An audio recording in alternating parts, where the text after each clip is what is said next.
الحمد للہ رب العالمین والصلاة والسلام علی سید المرسلین اما بعد فاعوذ باللہ من الشیطان الرجیم بسم اللہ الرحمن الرحیم قال اللہ تبارک و تعالی عز وجل فی الکلام المجید والفرقان الحمید الحمد للہ رب العالمین الرحمن الرحیم مالک یوم الدین ایاک نعبد و ایاک نستعین اہدنا الصراط المستقیم صراط الذین انعمت علیہم غیر المغضوب علیہم ولا الضالین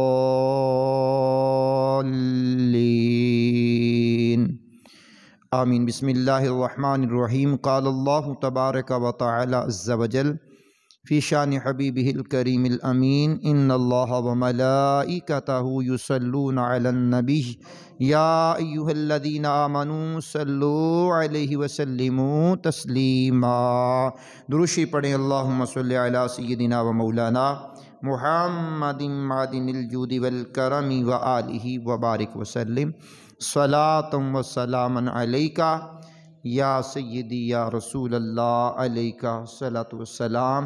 اللہ کریم کا کروڑ ہا کروڑ شکر ہے جس کی عطا اور توفیق سے آج 27 جمادی الاخری 1444 ہجری بمطابق 20 جنوری 2023 کا یہ جمعہ مرکزی جامع مسجد انواری ممتاز آباد ملتان سے آپ کی بارگاہ میں حاضر ہیں۔ حاضرین بھی اور ناظرین بھی توجہ سے سماعت کیجیے گا۔ ہماری گفتگو کا موضوع سورہ فاتحہ شریف کی مبارک جو میں نے تلاوت کی ہے اس کا پہلا جملہ ہے الحمدللہ۔ اس پر کلام ہوگا تفسیری طور پر، اور سورہ فاتحہ کا ترجمہ اور سورہ فاتحہ کے کچھ فضائل، پھر بتدریج ہم اس کو آگے لے کے چلیں گے۔ بسم اللہ الرحمن الرحیم، اللہ کے نام سے شروع جو بہت مہربان نہایت رحم والا۔ الحمدللہ رب العالمین، سب تعریفیں اللہ کے لیے جو تمام جہانوں کا پالنے والا ہے۔ رب کا معنی ہے پالنے والا۔ الرحمن الرحیم، بہت مہربان رحمت والا۔ مالک یوم الدین، جزا کے دن کا مالک، جزا کے دن کا مالک۔ ایاک نعبد و ایاک نستعین، ہم تیری ہی عبادت کرتے ہیں اور تجھ ہی سے مدد چاہتے ہیں۔ اہدنا الصراط المستقیم، ہمیں سیدھے راستے پر چلا۔ صراط الذین انعمت علیہم، ان لوگوں کا راستہ جن پر تو نے احسان کیا، انعام کیا۔ غیر المغضوب علیہم ولا الضالین، نہ کہ ان کا راستہ جن پر غضب ہوا اور نہ بہکے ہوئوں کا۔ اب یہ کلام مجید کی سورہ فاتحہ 7 آیات پر مشتمل مکی صورت ہے، اور ایک قول کے مطابق یہ مدنی ہے، اور ایک قول کے مطابق سورہ فاتحہ 2 مرتبہ نازل ہوئی ہے۔ ایک مرتبہ مکہ المکرمہ میں نازل ہوئی ہے، اور پھر دوسری مرتبہ مدینہ منورہ میں نازل ہوئی ہے۔ یہ سورہ فاتحہ 7 آیات پر مشتمل یہ سورت قرآن کریم کی ترتیب کے اعتبار سے پہلی سورت ہے، اور نزول کے اعتبار سے 5ویں سورت ہے۔ اس سورہ مبارکہ کا ایک نام ہے سورۃ الحمد، یعنی اس سورہ مبارکہ میں اللہ کی حمد بیان کی گئی ہے، اس اعتبار سے اس کا ایک نام حمد بھی ہے۔ سورہ فاتحہ کا ایک نام ہے ام الکتاب، کیونکہ قرآن کریم کی ابتدا اسی سورت سے ہوتی ہے۔ سورہ فاتحہ کا ایک نام ہے ام القرآن، کہ قرآن کی اصل۔ جتنے انبیاء علیہم السلام دنیا میں تشریف لائے، ان پر مالک نے جو صحائف نازل کیے، کتابیں نازل کیں، ان تمام صحائف اور کتب کا خلاصہ مضامین اس قرآن کریم کے اندر موجود ہیں، اور پورے قرآن کا خلاصہ مضامین قرآن کے سورہ فاتحہ میں موجود ہے۔ تو اس لیے اس کو کہتے ہیں ام القرآن۔ اس مبارک سورت کا ایک نام ہے سورۃ الشفاء، سورۃ الشفاء۔ اب سرور عالم نور مجسم علیہ السلام کی مبارک حدیث کے مطابق اس سورہ مبارکہ میں ہر مرض کا علاج ہے۔ یہ سورہ فاتحہ میں کیا بات ہے!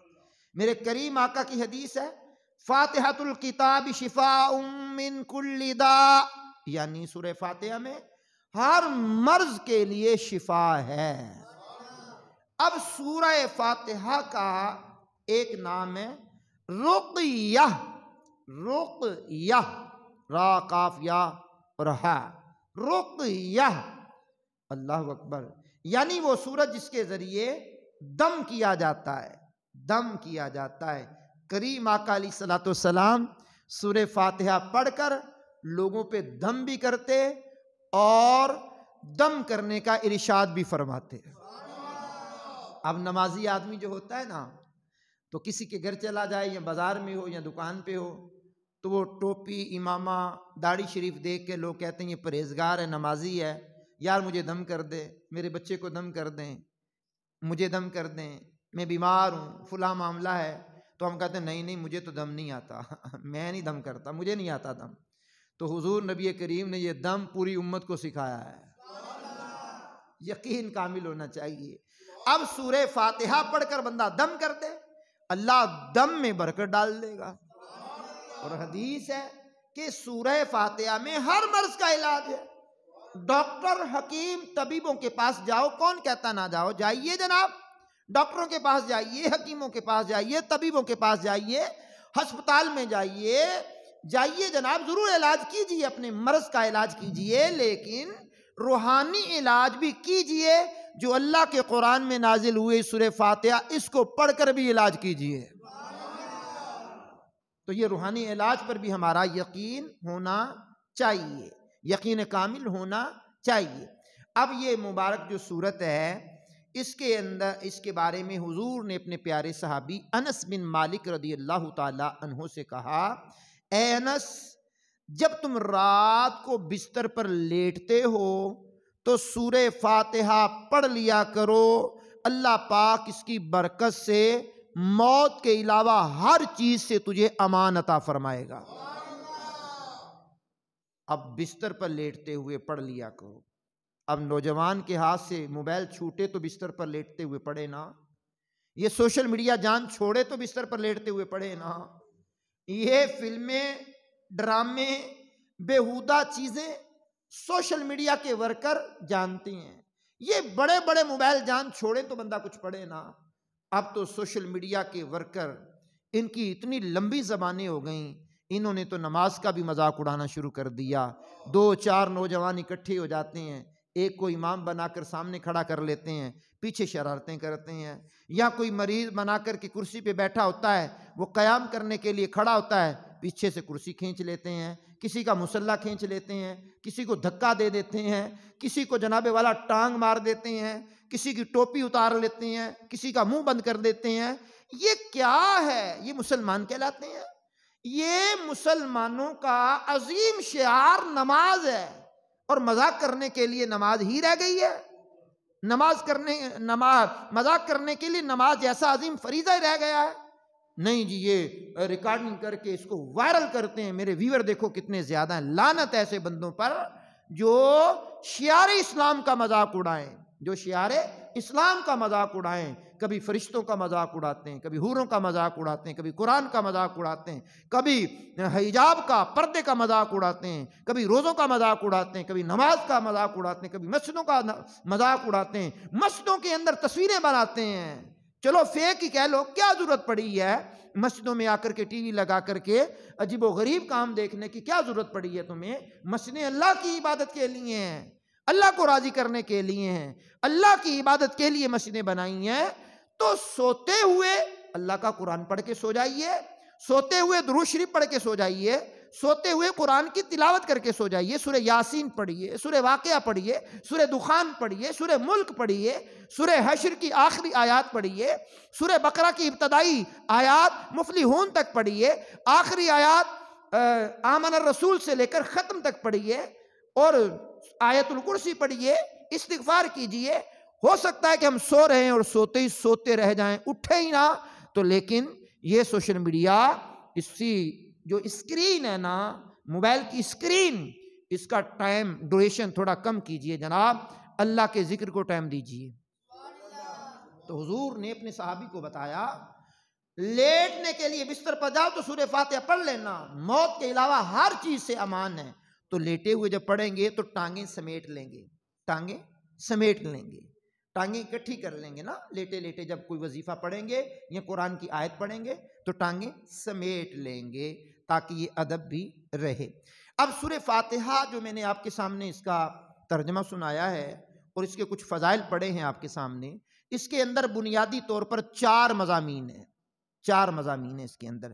سب سے پہلا مضمون اس کے اندر ہے اللہ پاک کی حمد اور صفات. یہ سورہ فاتحہ کا مرکزی مضمون ہے, اللہ کی حمد اور اللہ کی صفات. نمبر 2 اس کا مضمون ہے اللہ پاک کی عبادت کی جائے صرف حقیقی طور پر, عبادت کے لائق جو ذات ہے وہ اللہ کی ہے.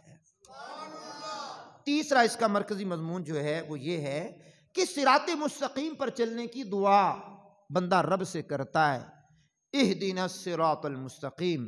چوتھا جو اس کا مضمون ہے وہ یہ ہے کہ وہ راستہ مستقیم جو ہے, سیدھا راستہ ہے کیا, سیدھا راستہ ہے کیا. پھر قرآن آگے بتاتا ہے صراط الذین انعمت علیہم غیر المغضوب علیہم ولا الضالین, ان کا راستہ جن پر مالک تو نے احسان کیا, انعام کیا, اور نہ کہ بہکے ہوں کا راستہ, نہ جن پر غضب نازل ہوا ان کا راستہ. تو آج ہمارا جو کلام ہوگا وہ صرف الحمدللہ پر کلام ہوگا. سورہ فاتحہ کی یہ مبارک جملے پر کلام ہوگا, الحمدللہ پر.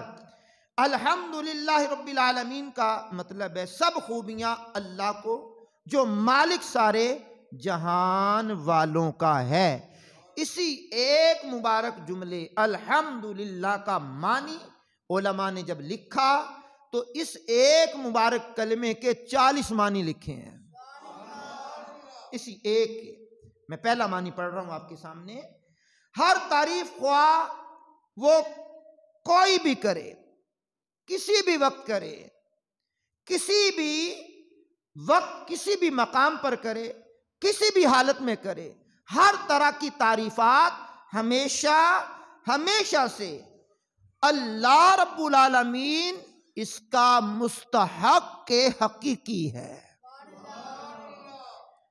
کائنات عالم میں ہر چیز اللہ کا ذکر کرتی ہے, چرند کیا, پرند کیا, جمادات کیا, نباتات کیا, حیوانات کیا, کائنات کا ذرہ ذرہ اللہ رب العالمین کی حمد بیان کرتا ہے, اس کی پاکی بیان کرتا ہے. دلیل کے طور پر مفسرین نے یہاں ایک آیت کریمہ کو کوڈ کیا ہے. سورہ بنی اسرائیل کی آیت نمبر 44 میں ارشاد ہوتا ہے وَإِن مِّن شَيْءٍ إِلَّا يُسَبِّحُ بِحَمْدِهِ, اور کوئی بھی شے ایسی نہیں جو اس کی حمد بیان کرنے کے ساتھ اس کی پاکی نہ بیان کرے.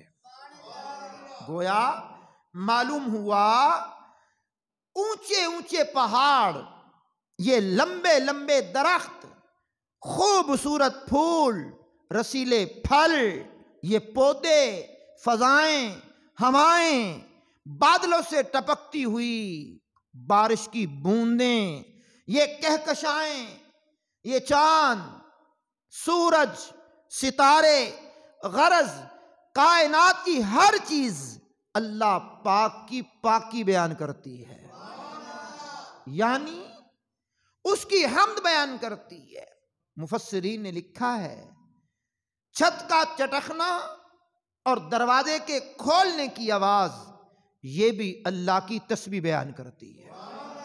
پہلے کے دور میں جو چھتیں ہوتی تھیں وہ کانے, پتل جس کو کہتے ہیں, کڑیاں, اس کی چھتیں ہوتی تھیں. جب اس پر بندہ چڑھتا تھا اس میں لچک پیدا ہوتی, آواز پیدا ہوتی. اور دروازے جو لکڑی کے ہوتے ہیں پہلے دور میں، اس کو کھولنے کی جو آواز پیدا ہوتی ہے، مفسرین نے کہا یہ بھی اللہ کا ذکر کرتے ہیں۔ کیا بات ہے! یعنی کائنات کا ذرہ ذرہ اللہ مالک کائنات کا ذکر کرتا ہے۔ اور سورہ فاتحہ کی ابتدا الحمدللہ، تمام خوبیاں اللہ کو، تمام خوبیاں اللہ کو جو تمام جہان کے پالنے والا ہے، الحمدللہ رب العالمین۔ اب آئیے اس حوالے سے ایک بہت پیاری روایت آپ کے سامنے بیان کرتا ہوں۔ کریم آقا علیہ السلام کے پیارے امتیوں، غور کرنا، ایک مرتبہ سیدنا داؤد علی نبینا علیہ السلام کی بارگاہ میں ایک فرشتہ آیا۔ آپ اللہ کا ذکر کر رہے تھے، محراب میں بیٹھ کر اللہ رب العالمین سے لو لگائے ہوئے تھے۔ اس فرشتے نے آ کر کے کہا، اے اللہ کے نبی داؤد علیہ السلام، آپ کے قریب ایک مینڈک بول رہا ہے، ذرا آپ اس مینڈک کی آواز تو سنیں، وہ کیا کہہ رہا ہے؟ بھئی فرشتے خود بتا دے وہ کیا کہہ رہا ہے، لیکن بتلانا مقصود امت مسلمہ کو ہوتا ہے، لوگوں کو بتلانا مقصود ہوتا ہے۔ آپ نے اپنا ذکر سے تھوڑی خاموشی اختیار کی اور پھر آپ نے غور سے سنا کہ وہ مینڈک کیا کہہ رہا ہے۔ اس مینڈک کی آواز آئی، سبحانک وبحمدک منتہی علمک یا ربی، سبحانک وبحمدک منتہی علمک یا ربی، سبحانک وبحمدک منتہی علمک یا ربی۔ اب یہ ذکر وہ مینڈک کر رہا ہے، معنی اس کا کیا بنے گا؟ سماعت کیجئے۔ اے رب کریم، تو پاک ہے اور تیرے لیے تیرے علم کی انتہا کے مطابق حمد و ثنا ہے۔ یعنی یہ مینڈک کہہ رہا ہے، مالک تیرے علم کی کوئی انتہا تو نہیں ہے کہ تیرا علم کتنا ہے، یہ بندوں کا علم تھوڑی ہے جس کی انتہا ہو، یہ علماء کا علم تھوڑی ہے جس کی انتہا ہو، یہ مفسرین کا علم تھوڑی ہے جس کی انتہا ہو، یہ محدثین کا علم تھوڑی ہے جس کی انتہا ہو، یہ ادیب لوگوں کا علم تھوڑی ہے جس کی انتہا ہو، یہ جناب والا بڑے بڑے شیخ الحدیث کا علم تھوڑی ہے جس کی انتہا ہو۔ تو کہا مالک تیرے علم کی انتہا کے مطابق تیری حمد ہے۔ سبحان اللہ، کیا بات ہے جناب!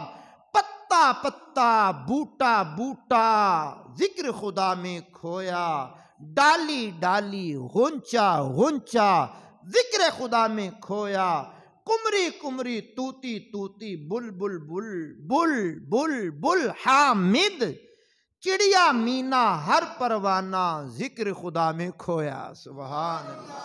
تو اللہ رب العالمین کی حمد، الحمدللہ الحمدللہ، یہ مالک کائنات نے سورہ فاتحہ کے ابتدائی جملے میں فرمایا الحمدللہ۔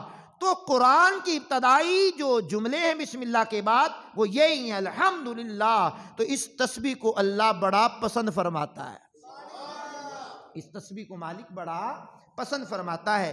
آئیے ذرا سماعت کیجئے، الحمدللہ کا ایک اور معنی ہے، وہ یہ ہے جو علماء کرام نے بیان فرمایا، وہ یہ ہے ایک خاص حمد جس کا مالک اور مستحق ہمیشہ ہمیشہ تک صرف اللہ ہی ہے۔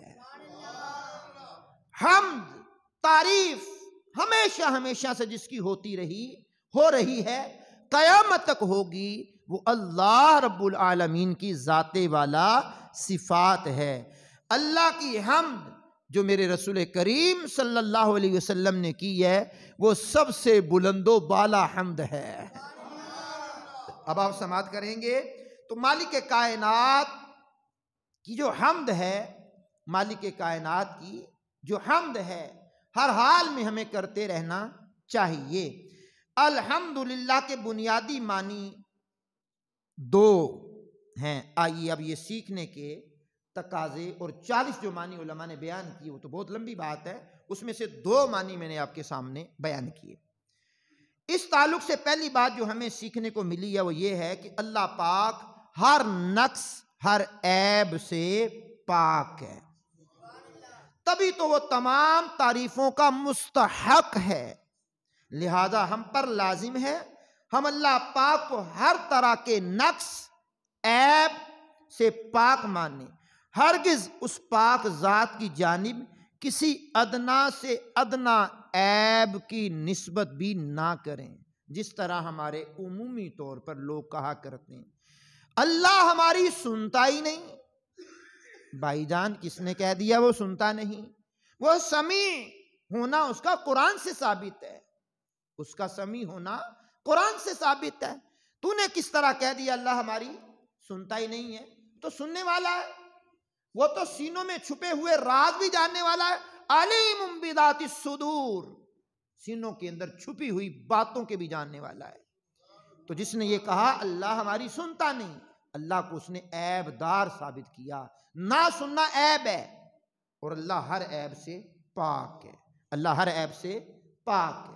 تو وہ مالک کائنات سنتا ہے، تو اس کے ذات میں کوئی بھی عیب بندے کو نہیں نکالنا چاہیے۔ ایک بات یہ بھی معلوم ہوتی ہے کہ جس طرح شرارتی بچے ہمارے ہوتے ہیں، بعض لوگوں کی زبان سے یہ جملہ بے احتیاطی سے نکلتا ہے۔ کیا جملہ نکلتا ہے؟ اللہ پاک بھی اسے پیدا کر کے پچھتا رہا ہوگا۔ بھائی کس نے کہہ دیا وہ پچھتاتا ہے؟ یہ پچھتانا تو اپنے عمل پر ندامت حاصل کرنا ہے۔ تو اللہ عجز سے بھی پاک ہے اور پچھتانے سے بھی پاک ہے، تو اللہ پچھتاتا نہیں ہے۔ اس نے مالک نے ہمارے اوپر ظلم کیا، اور بھائی وہ کسی پر ظلم نہیں کرتا، وہ ظالم نہیں ہے۔ کسی بندے پر، کسی جانور پر، کسی چرند پرند پر وہ مالک ظلم نہیں کرتا، وہ ظالم نہیں ہے۔ اس کا عدل ہے، اس کی شان ہے، اس کی شان کے لائق بندے جو کام ہوتے ہیں اس کی شان کے لائق وہ جس کو چاہے جس طرح بھی رکھے مالک۔ تو بہرحال غور کرنا چاہیے بولنے سے پہلے بھی کہ میں کر کیا رہا ہوں۔ اب بیمار بندہ ہو گیا تو بیماری کے اندر بے شمار باتیں لے کر کے بیٹھ جاتا ہے، ہم نے تو بڑا علاج کیا، ہم نے تو یہ کیا، اللہ ہمیں شفا دیتا ہی نہیں ہے، بس ہم اس سے شکوہ کرتے ہیں۔ او میں نے کہا تو کون ہوتا ہے شکوہ کرنے والا مالک سے؟ کون ہوتا ہے مالک کی بارگاہ میں شکوہ کرنے والا؟ مالک کے شکوے نہیں کیے جاتے، اس کی تعریف کی جاتی ہے۔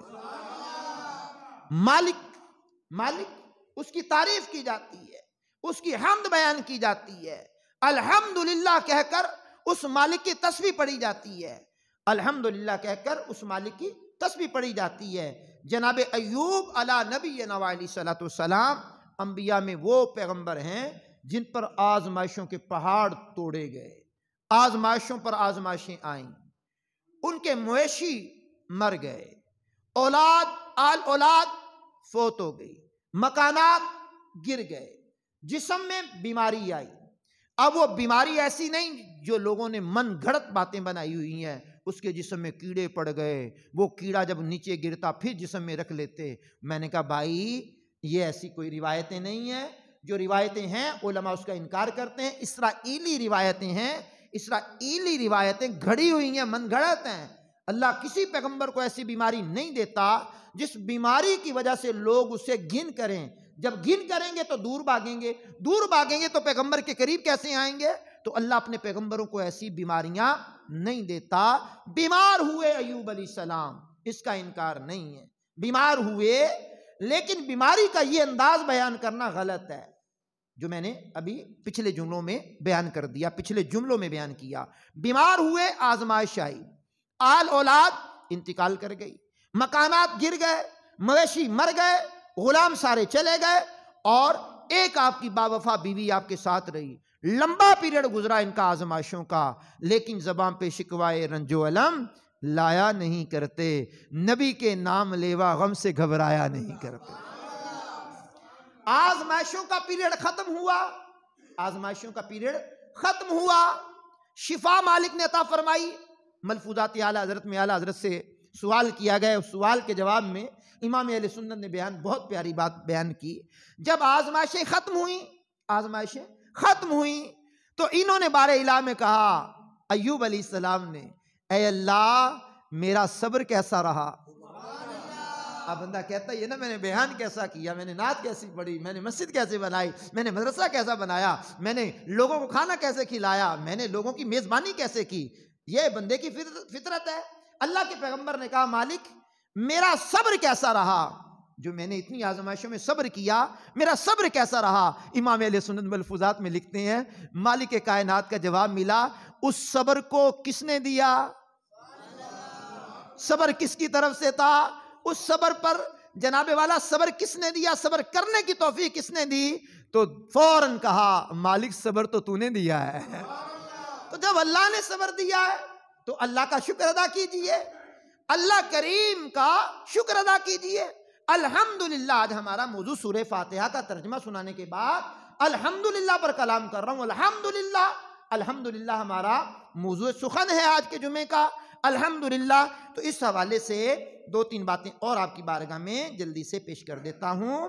مالک کائنات کے حبیب نے فرمایا، بڑی پیاری بہت پیاری حدیث ہے، رب کائنات کے پیارے حبیب علیہ السلام نے صحابہ کرام رضوان اللہ تعالی علیہم اجمعین سے فرمایا، کیا تم میں کوئی روزانہ احد پہاڑ کے برابر عمل کرنے کی طاقت رکھتا ہے؟ اب وہ میں نے پچھلے جمعات کے خطبات میں بتایا احد پہاڑ کتنا ہے، کتنا اونچا ہے، کتنا چوڑا ہے، کتنا لمبا ہے، وہ سارے ہمارے پچھلے یوٹیوب پہ بیانات پڑے ہوئے ہیں، سن سکتے ہیں آپ۔ تو فرمایا حضور نے صحابہ سے، احد پہاڑ کے برابر تم میں کسی کی طاقت ہے، کوئی عمل کر سکتا ہے؟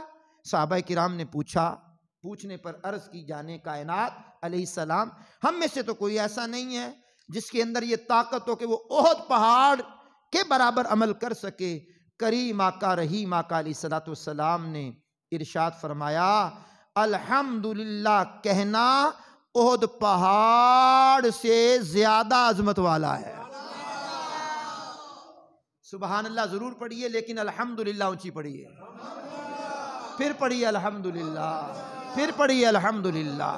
یعنی الحمدللہ کہنا جو سورہ فاتحہ کا ابتدائی جملہ ہے، قرآن کریم جہاں سے شروع ہو رہا ہے بسم اللہ کے بعد الحمدللہ، تو الحمدللہ کہنے کا ثواب احد پہاڑ سے بھی زیادہ عظمت والا ہے۔ مالک نے زبان اس نے دی ہے، اسی کی تعریف کرتے ہوئے اونچی آواز میں پڑھیے الحمدللہ۔ آپ سنیے ذرا ایک اور حدیث پاک سنیے، میرے کریم آقا علیہ السلام نے فرمایا، الحمدللہ کہنا میزان عمل کو بھر دیتا ہے۔ میزان عمل، قیامت کے روز جو ترازو لگایا جائے گا، قیامت کے دن جو ترازو لگایا جائے گا، سورہ اعراف کی آیت نمبر 8 میں اس کی تفصیل کبھی موقع ملا تو بتاؤں گا۔ وہ میزان عمل جو لگایا جائے گا، ترازو ہمارے دنیا داروں کی طرح ترازو نہیں ہے، یہاں سنار کا ترازو اور ہوتا ہے، یہاں پرچون والے کا ترازو اور ہوتا ہے، یہاں جناب والا ٹرک سٹینڈ پر ترازو کا انداز کچھ اور ہوتا ہے۔ تو یہ ترازو مختلف ہیں، لیکن اللہ کا جو ترازو ہے اس کو ذہن میں لا نہیں سکتے، کیسا ہوگا اللہ جانے، اس کا رسول جانے۔ وہ میزان جب لگایا جائے گا تو اس میزان کو جو بھرنے والا عمل ہے وہ الحمدللہ کہنا ہے۔ کیا بات ہے اس کریم کے، کیا کہنے ہیں، زبان پر مختصر سے جملے ہیں لیکن میزان عمل کو بھرنے والے جملے ہیں۔ میرے کریم آقا رحیم آقا علیہ السلام کی مبارک حدیث ہے کہ جب بندہ کہتا ہے یا ربی لک الحمد کما ینبغی لجلال وجہک وعظیم سلطانک، تو مالک کائنات کے فرشتے کرامن کاتبین کہتے ہیں، مالک جو اس نے جملے پڑھے ہیں تیری حمد کے، ہم نہیں جانتے ان کا ثواب کیا ہے، کیا لکھیں۔ یعنی اللہ کے فرشتے کہتے ہیں ہم کیا لکھیں، ہمیں پتہ نہیں ہے۔ مالک فرماتا ہے یہ جملے اس کے نامہ اعمال میں لکھ دو، جب یہ مجھ سے ملاقات کرے گا اس کی جزا میں خود عطا فرماؤں گا۔ کیا بات۔ ایک اور حدیث سنیے ذرا، میرے کریم آقا علیہ السلام نے فرمایا، الحمدللہ رأس الشکر، الحمدللہ رأس الشکر، کہا الحمدللہ کہنا شکر کی اصل ہے، الحمدللہ کہنا شکر کی اصل ہے۔ میرے کریم آقا رحیم آقا علیہ السلام کی ایک اور حدیث پاک سنیے، اگر کسی شخص کو ساری دنیا عطا کر دی جائے، حدیث میں آتا ہے اگر کسی شخص کو پوری دنیا عطا کر دی جائے اور وہ اس کے عطا کرنے کے بعد، اس کو ملنے کے بعد وہ کہے الحمدللہ، صرف اتنا کہہ دے الحمدللہ، الحمدللہ کہنا دنیا ملنے سے زیادہ افضل ہے۔ کیا بات۔ تو سورہ فاتحہ شریف کو میں نے آج موضوع بنایا، اللہ نے چاہا تو آئندہ جمعے بھی ہمارے اس سورہ فاتحہ کے ہی اوپر ہوں گے۔ آج ہم نے سورہ فاتحہ میں سے الحمدللہ کو لیا ہے، آئندہ جمعہ ہم لیں گے رب العالمین کو، پھر اس آئندہ جمعے کو لیں گے الرحمن الرحیم، اور انشاءاللہ یہ آئندہ جو جمعہ آئے گا رب العالمین پر ہمارا کلام ہوگا سورہ فاتحہ کے اس مبارک کلمے پر، اور اینڈ پہ بیان کے اینڈ پر ہم خواجہ معین الدین چشتی اجمیری علیہ رحمہ کا ذکر بھی کریں گے۔ اللہ نے چاہا صحت و سلامتی رہی تو ضرور انشاءاللہ اس پر ہم عمل کریں گے، وقت پر آنے کی کوشش فرما لیا کریں۔ وآخر دعوانا الحمدللہ رب العالمین۔